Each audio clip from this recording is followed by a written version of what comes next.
Good afternoon and welcome to Nonsense Talk News. I'm Pallab Ghosh with you. As you all know, all eyes are on the Bengaluru two-day meeting of the Mahagthbandhan or Grand Alliance. Well, it's funny little though, but it's Narendra Modi versus 26 parties.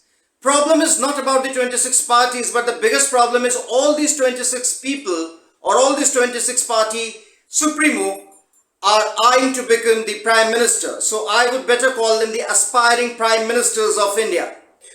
So 26 aspiring Prime Ministers of India had just concluded their meeting.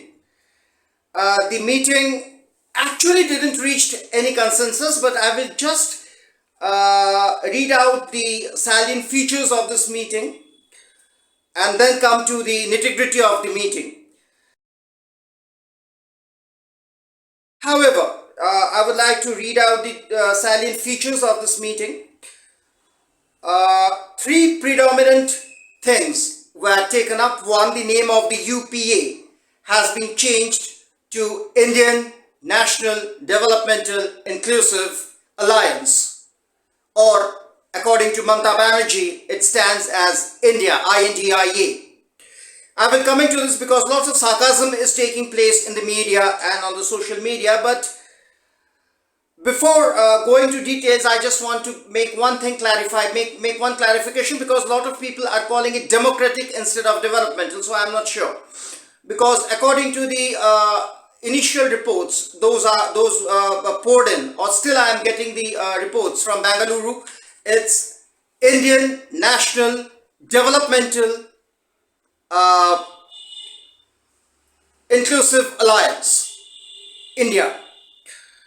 Now, many people are of course mocking on social media that Bharatiya Janata Party, which has also held its strategy meeting ahead of 2024 elections at Hotel Ashoka in New Delhi, and this meeting was chaired none other than by Prime Minister Narendra Modi and of course the Chanakya of Bharatiya Janata Party, JP Nadda, who also is the party president.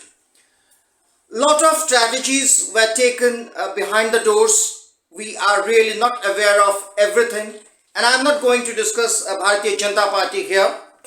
But as I said, the Grand Alliance meeting, or the meeting of the India, now we can call it India's meeting. Now the mocking part that is taking place on social media is, on one hand, Bharatiya Janata Party says Bharat, because Prime Minister Narendra Modi and all the saffron and all the Modi Bhakts call themselves the ultimate Desh Bhakts, and they are not willing to take the name India. They say we are Bharatiya, it's Bharat. On the other hand, these 26 aspiring Prime Ministers have called it India. So it's Bharat versus India. I really don't know what's the difference though. Well, yeah, so now coming to the salient features, one of course was the name change too.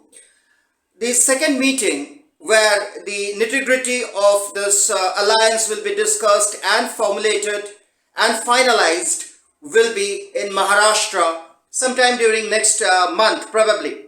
And third, a war room, a proper war room will be set up in New Delhi.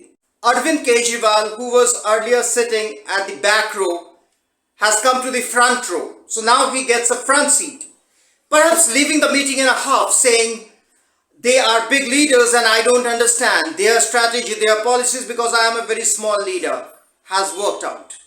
Politics again. And Arvind Kejriwal is very good in playing politics, that we all know. Second, Uddhav Thackeray has been given a position above Sharad Pawar. Sharad Pawar, whom Mamata Banerjee has always regarded as the Chanakya. But probably after this debacle of Sharad Pawar's party in Maharashtra and after the development of Ajit Pawar's joining the NDA, suddenly Sharad Pawar has lost the place and Uddhav Thackeray was given a place over Sharad Pawar. And if this is just because of elections, then I warn you, I reiterate, I warn you to cast your vote very carefully in 2024 and in the coming 2 or 3 back-to-back elections, those are left in assemblies, to cast your vote very carefully, because these people will change themselves as and when their vested interests are actually attacked or their vested interests comes under scanner. Well, I leave you with this, think it over and take a responsible decision, because actually 2024 elections or responsibility of 2024 elections lies upon your shoulders, neither on the shoulder of Narendra Modi nor this 26 aspiring prime ministers. It's upon you, it's up to you, because the government you will choose, the result you will get. As you sow, so you reap, as they call it in English. I leave you with this for the time being. Think it over, give it a thought, and decide very carefully ahead of 2024 elections. This is going to be a very decisive election. This is going to be a very, very bloody election also. Be careful.